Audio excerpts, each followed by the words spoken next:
अस्सलामुअलैकुम वरहमतुल्लाहि वबरकातुहू।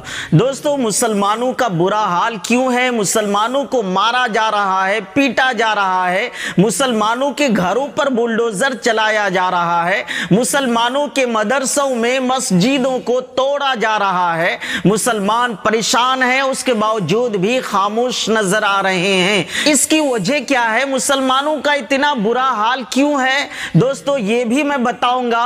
आपसे गुजारिश है कि एजाज खान की ये वीडियो क्लिप आप सुने, ये किस तरीके से बड़े बड़े मुफ्तियों को और बड़े बड़े उलमाए किराम को, खानकाहों को किस तरीके से बुरा भला कह रहे हैं और ये क्या सही कह रहे हैं या गलत कह रहे हैं, ये भी मैं आप लोगों को बताऊंगा। और मुसलमानों का बुरा हाल क्यों है, इस पर भी मैं 2-3 जुमले बोलूंगा। आपसे गुजारिश है कि पहले एजाज खान की वीडियो क्लिप आप सुने। सरदारों को देखा है जो पैसे से पैसे वाला सरदार है, बिलियनर सरदार, वो गुरुद्वारा में अनजान लोगों की चप्पलें साफ करता है, उनको खाना खिलाता है, बर्तन धोता, गुरुद्वारा को साफ करता है। उसको वो लोग सेवा मानते हैं। भाई, हमारा इस्लाम भी यही सिखाता है हमें। मैं भारत सरकार से निवेदन करता हूं कि क्या आवाज उठाना गलत बात है? मौलाना मुफ्ती सलमान अजहर, उन्होंने सिर्फ एक बात बोली, एक कमेंट किया, वो अभी तक सलाखों के पीछे है। मुझ पे भी 12 झूठे केस हुए, 26 महीना मैंने भी जेल काटा, लेकिन मुफ्ती साहब है, उन्होंने एक बात बोली। अच्छा, मुसलमानों का बड़ा अच्छा हाल है। वाह वाह के मुसलमान किसी से नहीं डरता। याद रखना, मुसलमान किसी से नहीं डरता। मस्जिदें खाली है, तुम्हें पता चल जाएगा। मस्जिदें खाली है, मुसलमान किसी से नहीं डरता, अल्लाह से भी नहीं डरता है। एकता भूल जाओ, भूल जाओ। रहीम को मारने के पीछे रहमानी है, राम नहीं है, रहमान है। कोई हिंदू भाई हमारे दुश्मन नहीं है। मुसलमान का सबसे बड़ा दुश्मन मुसलमान ही है, याद रखना। क्यों? मोहल्ले में मैयत हो जाती है ना, आप लोग मैयत तक में नहीं जाते हो। मोहल्ले में कोई बीमार होता है ना, एक दूसरे की मदद तक नहीं करते हो। यहां तक कि हमारे नबी ने यह बोला है कि पड़ोसी भूखा सो गया ना तो भी तुम्हारा हिसाब मांगूंगा। यहां तो पड़ोसी मर जा रहे हैं, पड़ोसी तकलीफ में है, क्या क्या हो जा रहा है मोहल्ले में। दिल्ली, एक काम करो ना, ये जो मदरसे के बाहर जाके मार रहे हैं, मंदिर को तोड़ रहे हैं। मंदिर तो अभी तक ऐसा कोई तोड़ा नहीं, ना कभी कोई ऐसा मुसलमान करेगा। और ऐसा कोई मुसलमान किया कि मंदिर पे जाके तोड़ा तो सबसे पहले मैं उसको तोड़ूंगा, क्योंकि हमारे मजहब में तो ये नहीं सिखाया कि जाके मंदिर तोड़ दो।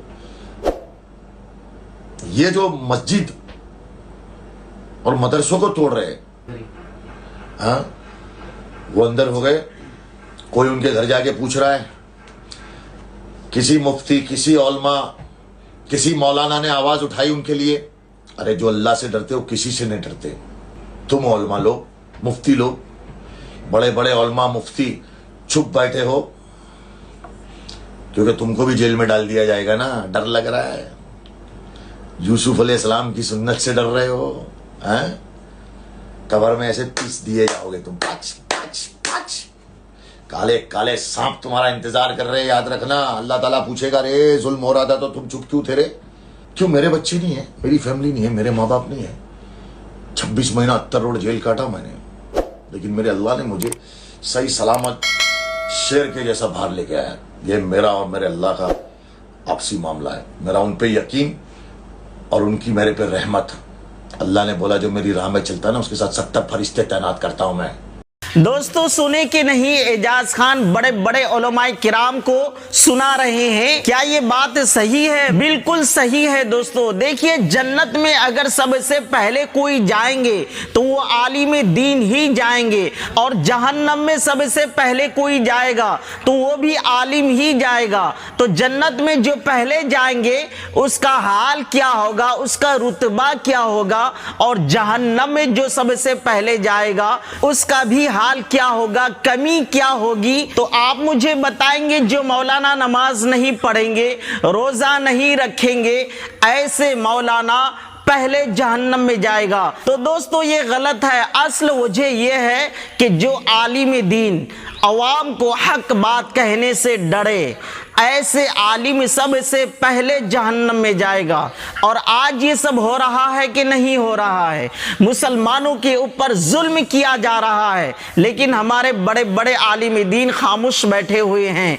एक तन्हा मुफ्ती सलमान अजहरी साहब नामुसे रिसालत पर खड़े हो गए और सारे बड़े बड़े उलमाए किराम की जबान से कोई आवाज नहीं निकली। वो इसलिए ना कि केस कर दिया जाएगा, हुकूमत उसकी है, हम क्या बोले, कम से कम एकजुट मिलकर के आवाज तो उठा सकते हैं। दोस्तों, इस वीडियो क्लिप में एजाज भाई ने भी वही कहा और मैं भी यही कहना चाहता हूं कि हमारे जितने बड़े बड़े उलमाए किराम हैं, इन लोगों को आवाज उठानी चाहिए। जहां कहीं पर भी मस्जिदों को तोड़ा जा रहा है, उसके खिलाफ कानूनी तौर पर एक्शन लिया जाए। जहां पर मुसलमानों का बुरा हाल हो रहा हो, वहां पर उलमाए किराम को आगे बढ़ना चाहिए।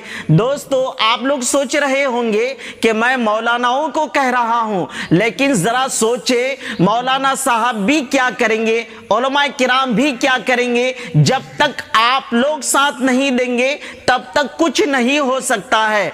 अगर आपकी सपोर्ट मिलेगी ना, तो यकीनन हर मस्जिद के इमाम आगे बढ़ने की कोशिश करेगा। लेकिन आज हम लोगों का हाल तो यह है कि अगर मिंबर में कोई हक बात कह दे, मस्जिदों में दुनिया की हालात को देखते हुए अगर कुछ तकरीर हो जाए, तो सबसे पहले ये कमेटी हजरात अवामुन्नास मौलानाओं को रोकने की कोशिश करते हैं। बात नहीं मानते हैं तो मस्जिद से निकाल भी देते हैं। ये उलमाए किराम क्या करेंगे? मैं तो समझता हूं कि मौलानाओं की कोई कमी नहीं है। इसमें अगर कमी है तो गांव समाज में जो हमारे मुसलमान भाई दबंग बने हुए हैं, इन्हीं लोगों की कमी है। और एजाज भाई ने सिख लोगों के बारे में जो बताया कि ये लोग सेवा करते हैं, तो मैं कहना चाहता हूं कि अगर आप मुसलमान को छोड़कर किसी भी कौम में देखें, अगर छोटा अदना से अदना सा अगर पंडित हो ना,